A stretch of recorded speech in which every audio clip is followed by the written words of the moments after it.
नमो नारायण मित्रों, मैं प्रभाकर पांडे आप सभी लोगों का बहुत बहुत स्वागत करता हूं आपके अपने चैनल में। आज हम बात करने वाले हैं मीन राशि वाले जातक का पूरे साल 2024 कैसा रहेगा। तो आइए हम सबसे पहले जान लेते हैं एक छोटा शुभ विचार के बारे में। कई लोग परेशानी से आकर आत्महत्या कर लेते हैं, उन्हें जीने का मन नहीं करता है। आपने बरसात देखा होगा, छाता भी देखी होगी। जिस प्रकार से छाता जो है बरसात को नहीं रोक सकता है, लेकिन बरसात में खड़ी होने का ताकत देकर जाता है, उसी प्रकार से व्यक्ति का आत्मविश्वास होता है। आत्मविश्वास भले ही समस्या को ख़त्म नहीं कर सकता है, लेकिन आत्मविश्वास समस्या में खड़ी होने का ताकत देकर जाता है। अतः व्यक्ति अपना आत्मविश्वास कभी न खोए। तो दोस्तों आइए सबसे पहले बात कर लेते हैं इस समय ग्रहों की क्या स्थिति है। ध्यान दीजिएगा, ग्रहों के राजा सूर्य साल की शुरुआत में आपके धनु राशि में रहेंगे और जब साल खत्म होगा तो आपके धनु राशि में घोषित करते रहेंगे। देखिए, धनु यहाँ पर है और धनु आपके दसम भाव में है और दसम भाव को कहा गया है पिता का, घर का, पैतृक संपत्ति का कारक कहा गया है। आपको पास पूर्वज का क्या प्रॉपर्टी है, क्या लड़ाई झगड़ा हो रहा है, ये सब आपका दसम भाव ही बोध करवाता है। और अगर आप लोग घर लेने का प्लानिंग कर रहे हैं, ये सब भी दसम भाव ही तय करेगा। और धनु राशि साल की शुरुआत में यानी कि 1 जनवरी 2024 को आपके दसम भाव में रहेंगे। फिर यहाँ से घूमते घूमते घूमते घूमते घूमते साल के अंत में भी 31 दिसंबर 2024 को आपके दसम भाव में ही आ जाएंगे। अब बारी आता है मंगल का। तो मंगल ग्रह भी साल के शुरुआत में आपके धनु राशि में गोचर कर रहे हैं और जब साल खत्म होगा तो मंगल ग्रह यहाँ से गोचर करते करते आपके कर्क राशि में आ जाएंगे। और फिलहाल कर्क राशि जो है आपके पंचम भाव में है और पंचम भाव को कहा गया है स्टडी लेवल को लेकर के। अगर कोई व्यक्ति पढ़ता है, घर के बाहर विदेश जाता है, तो वह सब पंचम भाव ही बोध करवाता है। अगर कोई व्यक्ति का संतान नहीं हो रहा है, संतान का सेहत कैसा होगा, ये सब भी आपका पंचम भाव ही बोध करवाने वाला है। और साल के अंत में आपके पंचम भाव में आ जाएंगे मंगल, यानी शुरुआत में रहेंगे पिता के घर में और अंत में आपके पढ़ाई के घर में आ जाएंगे। अब बारी आता है बुध ग्रह का, जिन्हें कि बुद्धि का देवता कहा गया है। तो बुध ग्रह भी आपके साल के शुरुआत में वृश्चिक राशि में भ्रमण करते रहेंगे और जब साल खत्म होगा तो बुध ग्रह यहाँ से घूमते घूमते फिर यहीं पर आ जाएंगे। साल का अंत भी आपके वृश्चिक राशि में करेंगे और वह फिलहाल आपके नवम भाव में रहेंगे। और नवम भाव को कहा गया है किस्मत का भाव। आखिर व्यक्ति कौन सा काम करे, उसका किस्मत कहाँ सपोर्ट करेगा, ये सब आपका नवम भाव ही तय करने वाला है। मेरे प्रिय दर्शकों, अगर कोई व्यक्ति विदेश जाता है, वह सब भी आपका नवम भाव ही तय करता है। आपको वीज़ा मिलेगा या नहीं मिलेगा, या फिर अगर आप व्यापार करना चाह रहे हैं विदेश में, तो आपका नवम भाव का ही डिपार्टमेंट है। अब बारी आता है गुरुदेव यानी कि बृहस्पति का, जिन्हें कि सभी ग्रह का मालिक गुरु कहा गया है। तो गुरु भी आपके साल के शुरुआत में मेष राशि में रहेंगे और मेष राशि जो है आपके यहाँ द्वितीय भाव में है, जो कि धन का भाव है, प्रॉपर्टी का भाव है। आपके पास क्या प्रॉफिट होगा, ये सब आपके द्वितीय भाव तय करेगा। और गुरुदेव फिलहाल जो हैं साल के शुरुआत में 1 जनवरी से लेकर 1 मई तक आपके द्वितीय भाव में रहेंगे। लेकिन जैसे ही 1 मई 2024 आएगा, 2:29 दोपहर आएगा, तो ये अपना घर बदल करके यहाँ से यहाँ आ जाएंगे, वृषभ राशि में आ जाएंगे। यानी पहले थे आपके धन के भाव में गुरुदेव और फिर 1 मई 2024 को 2:29 दोपहर को आपके तृतीय भाव में आ जाएंगे। और थर्ड भाव को कहा गया पराक्रम का भाव, भाई का भाव। आपको भाई के साथ कैसी मित्रता रहेगी, आप क्या काम करेंगे जिससे आपको समाज में मान प्रतिष्ठा की वृद्धि होगी, ये सब आपका तृतीय भाव तय करता है। अब बारी आता है शुक्र का। शुक्र ग्रह को प्रेम का कारक कहा गया है और शुक्र ग्रह भी आपकी वृश्चिक राशि में विराजमान रहेंगे। साल के शुरुआत में आपके भाग के भाव में, विदेश के भाव में फिलहाल शुक्र हैं और जब साल खत्म होगा तो वह चले जाएंगे आपके कुंभ राशि में। और कुंभ राशि फिलहाल आपके 12वें घर में है और 12वां घर कहा जाता है खर्चा का भाव। व्यक्ति क्या खरीदेगा, किस चीज़ में पैसा का बर्बादी होगा, स्वास्थ्य में खर्चा होगा या कोई बेफालतू का सामान में पैसा खर्चा होगा, पार्टी में खर्चा होगा, ये सब आपके द्वादश भाव तय करने वाला है। अब बारी आता है शनिदेव का। तो शनिदेव भी पूरे साल 2023 तक, पहले ही अगले साल से 2023 तक आपके कुंभ राशि में थे, और जब साल 2024 आएगा तो भी आपके कुंभ राशि में ही रहेंगे। कभी उदय, कभी अस्त, कभी वक्री, कभी मार्गी होते हुए आपके द्वादश भाव में रहेंगे और आपको फल ये पूरे 2024 तक देते रहेंगे। अब बारी आता है राहु का। देखिए, राहु को कहा गया है एक प्रकार का डरावना ग्रह। अगर व्यक्ति के जीवन में कोई कष्ट वगैरह आता है तो ये सब राहु तय करता है। और राहु फिलहाल आपके पहले घर में है, और प्रथम भाव को कहा गया है शरीर का भाव, बॉडी का भाव, ताकत का भाव कहा गया। यहाँ पर देखिए, राहु आपकी मीन राशि में है, और राहु 29 नवंबर 2023 को 12:46 सुबह को आपके पहले घर में प्रवेश कर चुके हैं, और वह भी एक महीने पहले 29/11 समझिए दिसंबर प्रवेश कर गया, वह भी 12:46 में। अब देखिए, इसका प्रभाव आपके जीवन पर थोड़ा अलग होने वाला है। इसका चर्चा अपने वीडियो में हम करेंगे। अब बारी आता है केतु का।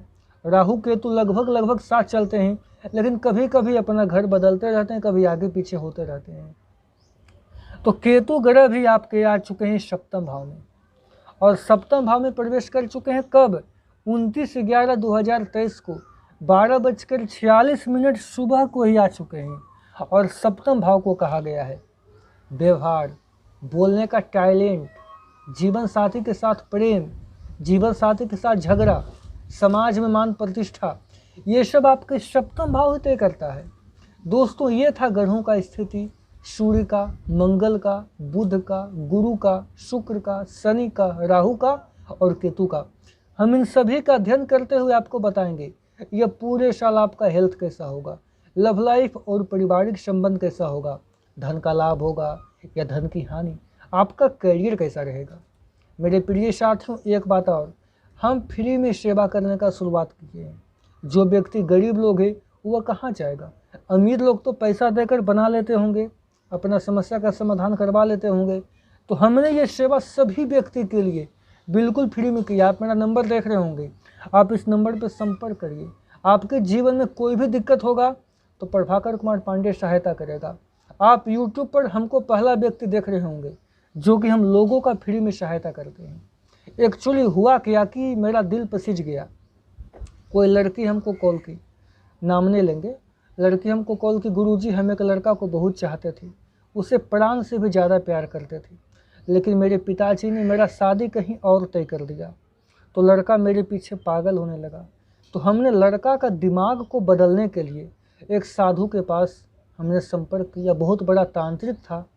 उसने हमको बोला कि तुम्हें 21,000 रुपये खर्च आएंगे और लड़का का दिमाग को मैं बदल देने का गारंटी लेता हूँ।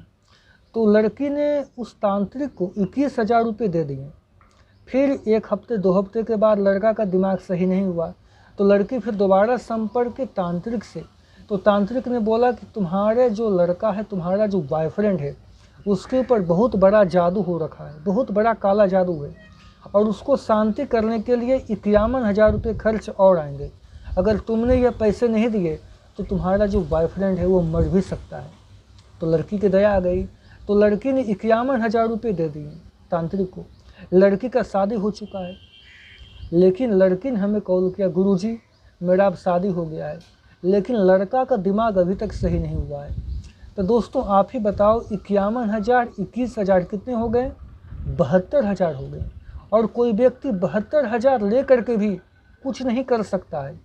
तो ये जो तांत्रिक विद्या है ये बकवास हम कहेंगे, क्योंकि तांत्रिक विद्या को मानते हैं कि है, लेकिन तांत्रिक विद्या में वह पावर नहीं है कि कोई व्यक्ति का भाग को बदल दे, उसको मनचाहा पति दे दे, मनचाहा जगह नौकरी दे दे। इम्पॉसिबल है। अगर कोई व्यक्ति मनचाहा काम करवा सकता है तो मेरा करवा दे। हम चाहते हैं कि मुकेश अंबानी का जो प्रॉपर्टी है वो मेरे नाम पर हो जाए। कोई तांत्रिक करवा सकता है? मुकेश अंबानी का दिमाग को बदल दे, सारा उसके पास जो भी है व्यापार सब मेरे नाम पर कर देगा।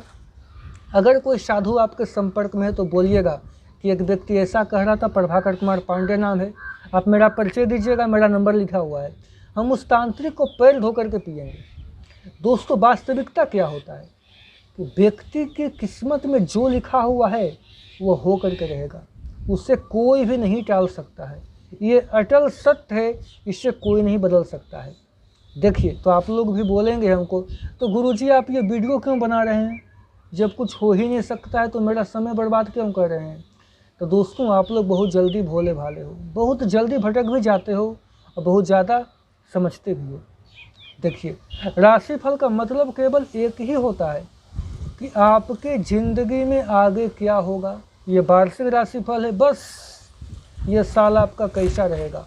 और आप होने वाले घटना को नहीं बदल सकते हैं, हम चैलेंज करते हैं।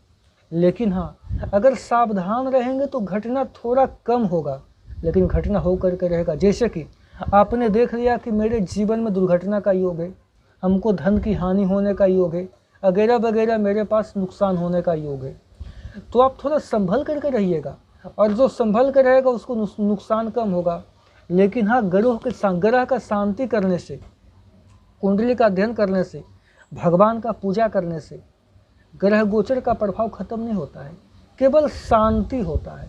और ग्रह जो है 90% अपना प्रभाव दिखाता ही है, 10% ही शांत हो पाता है। और जो व्यक्ति के जीवन में होने का रहेगा वो हो करके रहेगा। तो दोस्तों, आप लोगों से मैं निवेदन करता हूँ, कुछ लोग ज्योतिष को बदनाम कर दिए हैं, लोगों से पैसा ठग के, तो आप लोग भी वैसे लोगों को सपोर्ट ना करें। मकर जाल में नहीं फंसिए, आप लोग हमसे संपर्क करिए, आपको हम फ्री में समाधान करेंगे। और दोस्तों, अगर हम समाज की सेवा कर रहे हैं तो आप लोगों का भी फर्ज बनता है कि आप लोग भी मेरे वीडियो को सपोर्ट करो, लाइक करो, सब्सक्राइब करो। और दोस्तों, आपने तो रावण का नाम सुना ही होगा, रावण, जिस पर कि पूरा रामायण ही लिखा हुआ है। क्या रावण से बड़ा कोई विद्वान पंडित है धरती पर? नहीं है। क्योंकि रावण की जब मृत्यु हुई तो राम भगवान ने लक्ष्मण जी से कहा, लक्ष्मण जाओ रावण से कुछ ज्ञान ले लो। तो दोस्तों, रावण जब वर्तमान काल, भूतकाल, भविष्य काल को जानता था, वह जब सीता माता को नहीं बदल पाया, सीता माता को अपनी घरवाली नहीं बना पाया, तो हम कौन से गली में हैं। रावण ये बिल्कुल नहीं कर पाया, किस्मत नहीं बदल पाया। सीता माता केवल राम भगवान की पत्नी थी और राम भगवान की ही रही। तो मेरे प्रिय साथियों, आइए हम आप लोगों का ज़्यादा समय नहीं लेते हैं, वीडियो में सबसे पहले चर्चा करते हैं आपका हेल्थ कैसा रहेगा। हम सूर्य का, मंगल का, बुध का, गुरु का, शुक्र का, शनि का, राहु का, केतु का अध्ययन करेंगे। लेकिन वार्षिक राशिफल में 3 से 4 ग्रह का पूरा बढ़िया से अध्ययन किया जाता है। गुरुदेव यानी कि बृहस्पति, शनिदेव, राहु और केतु, और बाकी जो ये ग्रह हैं सूर्य, मंगल, बुध, शुक्र, तो इनका भी प्रभाव कुछ न कुछ रहता है, क्योंकि ये महीने महीने अपना घर बदलते हैं, कभी 1.5 महीने में, कभी 1 महीने में। तो आप लोगों को लगता होगा गुरुजी ये सब पूरा क्यों बनाए। हम ये पूरा जो बना दिए हैं कुंडली 2024 का, ये आपको समझाने के लिए बनाए हैं, क्योंकि सूर्य ग्रह भी, बुध भी, शुक्र भी अपना अपना स्थान बदलते रहते हैं, कोई महीने में, कोई कुछ समय में। तो आइए सबसे पहले जानते हैं आपका स्वास्थ्य ये पूरे वर्ष कैसा रहेगा। मीन राशि वाले जातक देखिए, यह जो साल है आपके लिए एक पॉजिटिव पॉइंट वाला दिखाई दे रहा है। आप मार्च महीने के बाद आप अपने व्यवहार से, अपने टैलेंट के दम पर किसी व्यक्ति के साथ आप कोई कामकाज को संपन्न कर सकते हैं। अगर आपके पास काबिलियत है तो आप किसी व्यक्ति के साथ शेयर भी करेंगे। वैसे तो अचानक अप्रैल महीने के बाद आपका मुलाकात कोई बेहतरीन व्यक्ति से हो सकता है, इससे खूबसूरत दोस्ती या फिर बढ़िया पार्टनरशिप जन्म लेगा। अगर आप थोड़ा सा ध्यान से देखेंगे तो आज का दिन आप अपने आसपास से बहुत सारी चीज़ें सीख पाएंगे और यह ज्ञान आपके लिए लाभकारी साबित होगा। वैसे तो आप इस साल अगस्त महीने के बाद कोई वैसे आदमी से मुलाकात कर सकते हैं जिनका विचार आपसे मिलते जुलते हों। अगर आप अपनी सेहत के बारे में जागरूक हैं तो इस समय आपका माहौल बढ़िया बीतेगा। हालांकि आपको जंक फूड खाने के मौके मिलेंगे, लेकिन अपने स्वास्थ्य के लिए जंक फूड खाने से बचिएगा। आपको अपने पुरानी बुरी आदतों और लतों से छुटकारा पाने के लिए काफ़ी प्रयास करना चाहिए। अब आइए बात करेंगे ये पूरे साल आपका लव लाइफ और पारिवारिक संबंध कैसा रहेगा। ग्रह गोचर का स्थिति यह संकेत दे रहा है कि शुरुआती में मार्च महीने के पहले आपके रास्ते में कोई बड़ी बाधा आने वाली है।